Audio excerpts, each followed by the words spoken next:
Be the change. Be the change that you want to see in the world. Please ask yourself these questions. Am I living well? Am I happy? Am I doing what I need to do to fulfill my life? If the answers are no, then that's the time to make a change. And you need to ask yourself, what is it that you want or need to change? What is it?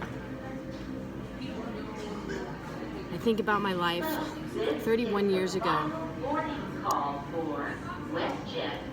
I made a change. I moved to Los Angeles from living in Reno, Nevada, and I moved to LA to get into health clubs, go to college at Cal State Northridge, and to get into my dream. I didn't know what it was. But what happened is just life happened and out of my control that I didn't know who I was, didn't know what I wanted, and I started down this path where I started to drink a lot, started partying a lot, because I wanted to try to find who I was. And long story short is I got in a really bad drinking and driving accident and went up the wrong way. And it was horrific because I woke up to the jaws of life. That changed my life. Hearing, is she alive? And then hearing the saws prying me out of my car. I immediately knocked out to when I woke up in what I call jail hospital. And it was awful. I woke up to this really beautiful woman looking down at me, and she's like, "Are you okay?" And I'm like, "Yeah." And then all of a sudden she said, "You have the right to remain silent." My heart stopped. I thought to myself, what the heck did I just do? She finished it. I couldn't deny. And I found out that I went up the wrong way up an off-ramp, and not only did I total my car, but I totaled a nice old Jewish man's car, broke his nose. Thank God I didn't kill him.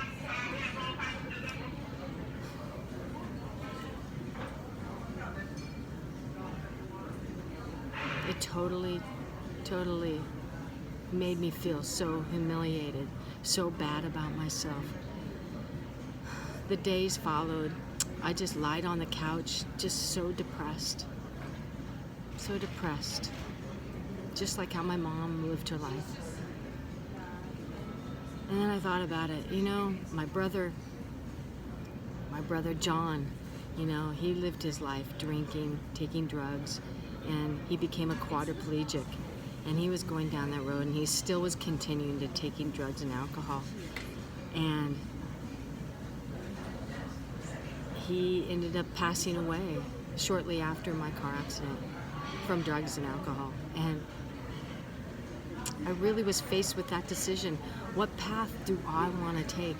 Do I want to take that path that he took, where it led to death at a young age at 29? Or did I want to take a path that I could live a life of happiness and joy, of what I could give to the world? And really, you know, at age 26, I didn't know. I didn't know what I wanted to do with my life. I had no idea. All I knew is I came to LA to finish my university in exercise. And I fell into it, into kinesiology and exercise of movement. And I wanted to get into health clubs. So when I was on that couch feeling depressed and suppressed, working in a Lucky's grocery job, being a checker, I hated it. I didn't want to do it anymore. So you know what I did? I had to get up off that couch. I knew that moving my body has saved my life in the past, so that's what I did. I got up, put my clothes on, and got up and out and started to move. And that meant I needed to get help. I needed to get a lawyer. I needed to find transportation because I had no more license. I have a bike. And I needed to make the steps to make my life better. So I did it. It was hard. I rode my bike to every court session, to every probation officer, to every AA meeting, to every education meeting that I had to do through the courts. I had to sit there in humility with probation officers telling me that I had no remorse. I do. I'm a lot of remorse. I'm so sorry that I did that. I felt bad. I felt like a failure. But I still continued that I needed to go down this path where I need to live my life and to share my gifts that I still wasn't clear on. So I ended up quitting my job at Lucky's because I hated it so much. Oh my gosh. And I ended up getting a job at Mid-Valley Athletic Club, not knowing a thing about gyms, not knowing a thing about what to do. And all I knew is I wanted a job there. So I showed up. I applied, I showed up, and I remember my interview with Elaine Alejo to this day that I knew hardly anything. All I knew is I wanted the job, and I wanted to change my life. So after the interview, I called every day after the interview to say, hey, did I get the job? Did I get the job? Until she said, finally, come on in, you have the job. I think she was sick of me. And she knew my determination and my drive. It was there. I got the job. Then I enrolled back into CSUN and got back into my classes. I had to retake my exercise physiology class at 446 that I failed because of having to go through all the courts, going through my sadness, my depression. I had to take it again, and it was the same teacher, Dr. Lloyd. Of course, humility again. But I just looked down, rolled up my sleeves, and I just went in and I did it. And I passed. I passed with a B. Maybe a B minus, but I did it. I didn't care. I showed up. And I got my degree in exercise physiology. And I had my job at Mid-Valley Athletic Club as an instructor. 10 months later, all I saw was this sign that said, personal trainer. And I saw my friend, my coworker of today of 31 years, Chris Craner. He was a trainer, and I'm like, I want to be like him. I want his job. So you know what? I did it. I told Elaine, I said, I want to be a personal trainer, and I did it. She said, okay, you have to get your own clients. So I did it. I hustled. I just talked to people. And to this day, I have my first client ever, Chris Wallace, and I have other clients that have been with me from 31 years all the way 20, 22, 25, 18, 17, 16. I still have them. And I know to this day, I have changed their lives. Because moving has saved my body, and I've helped them save their body, their lives, and I help them to see that life is worth living, and they have quality of life. You know, and my client who just turned 70 this year, she is more alive, more energetic, and moving more than any of us, more than me. And it makes me happy, makes me proud because she's happy.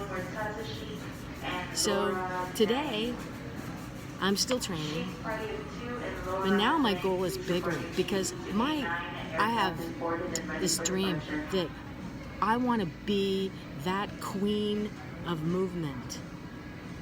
Not the dancing queen, but the moving queen. The moving queen, where I can move people all over the world to get them out of their seats and onto their feet and moving their body. I love that, and do it. Get off their seats and onto their feet and make it happen. Na, na, na, na. So that's what I want to do, and I know I can do it. So here I am to make another change in my life, and it's going to take steps, and this is how I do it. I know that I can do it. I was just here in Toronto. I'm still here, and ready to get on a plane to go back to LA. Just was in a 3-day seminar with Evan Carmichael and 15, 20 other people that were such beautiful souls and people that I can learn from and grow from. And know that I'm not alone, that I have this passion and this dream within here that I am going to let out. It's not just going to be in my journal and not just in my head, but I'm giving it to you. This is my gift. That my mission is to really help people like me that are sitting in the seat that I used to be in, where they lived a life of depression, suppression, and not feeling worthy, that they mattered, that they didn't belong, and then they felt bound and chained within their emotions. I want to share my life with everyone out there, that I have the tools to teach to live your life, and that's happy. And the first step is to acknowledge what you want or need. What do you want to change? Ask yourself those same questions. Are you happy? Are you living your best life? How well are you living? How much are you loving? The answers are no. You need to make a change. You need to really look within yourself and see what you really want or need. What can you give to the world? What can you bring for your happiness, your own happiness? Because when you're happy, it's the ripple effect, and it makes other people happy around you. So what are you going to do? You're going to stay and keep walking down the same street and fall in that same hole, which is the definition of insanity? Or do you want to go down a different street and make changes that will improve and make your life happier and rich? So moving your body is not just about exercise. It's also about taking the steps, getting a personal trainer to help you to train, getting a life coach to help you, going to seminars to help you, getting a lawyer if you need help to get out of a situation. What is it that you want or need? Once you figure it out, make a plan, then just do it. Go for it. Make it happen. Because when you start making those tiny steps, you'll feel your soul, your body, your mind, your heart, everything starts becoming more alive, and you start getting happier, and the small steps, your little walk will become like a little trot, and it'll become like a canter, just like a horse.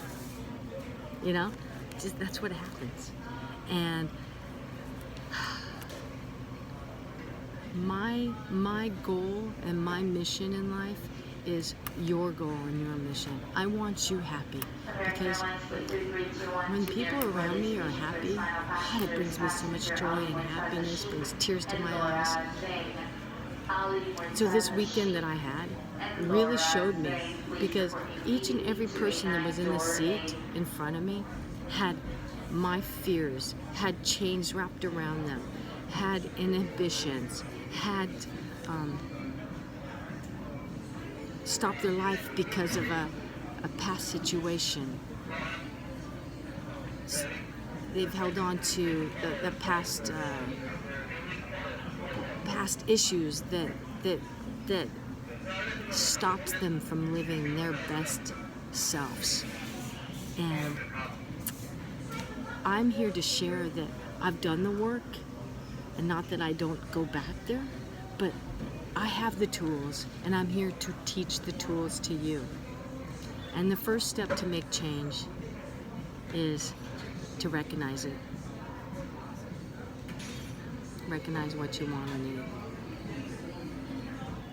And know that you're worth it, that you're loved, and that you're not alone. There are so many other people just like you that you can latch onto and ask for help.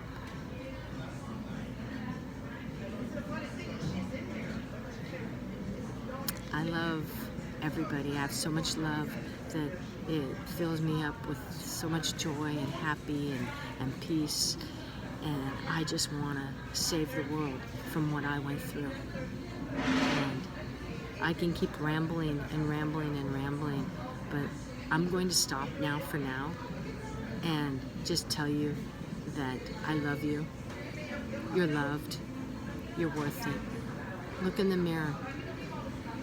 See the beautiful face that God gave you, the body that God gave you, the mind that God gave you, the heart, your soul, your arms and your legs. So, at the end of my life, these are the questions that I'm going to ask myself, that a dear friend and former client that once told me, is that how much did I love and how well did I live? And I want to say yes.